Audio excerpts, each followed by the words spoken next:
Now your local forecast from meteorologist Shiri and your Storm Tracker weather team. All right, everybody. So we have hit Tuesday here, back to work and back to school for a lot of us. And we've got temperatures waking up to the 60s. It's going to be kind of sticky out there. It is going to be humid and a partly sunny morning. But clouds get thicker this afternoon, and we will have to watch for some activity as far as storms go. In the greater Boston area, I'll give you a breezy 85 degrees here at 3 p.m. It likely stays dry through the afternoon and evening. Best bet for any storms is going to be far to the north and the west here during the afternoon.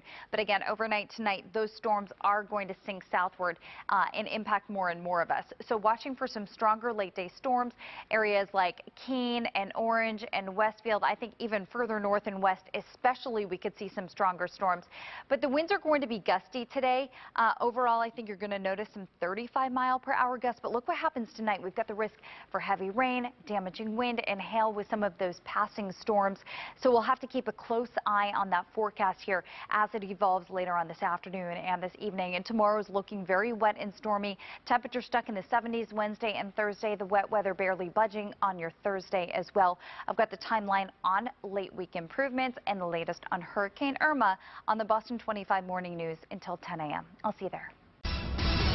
Now your local forecast from meteorologist Shiri and your Storm Tracker weather team. All right, so headed throughout our Tuesday. I know it's back to work, back to school for many of us. It's going to be hot, it's going to be humid and breezy. Look at all of these 80s from lunchtime to school pickup at 3 p.m., even the drive home at 6 o'clock tonight. We're going to be watching for a couple storms in points north and west of Boston here. You can see the best chance for any storms is going to be into southern New Hampshire, southern Vermont, western Mass.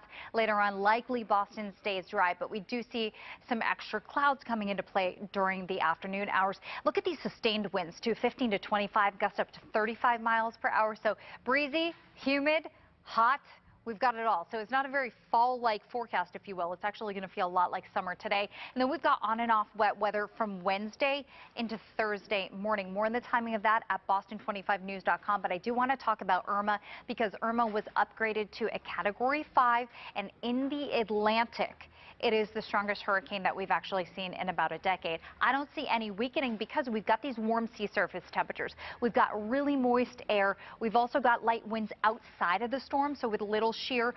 All of these are going to contribute to a very powerful Irma. We might see some slight fluctuations up and down, but I don't see any substantial weakening here in the near term. So this is not a hyped up storm. This is a deadly storm. This is a very dangerous storm.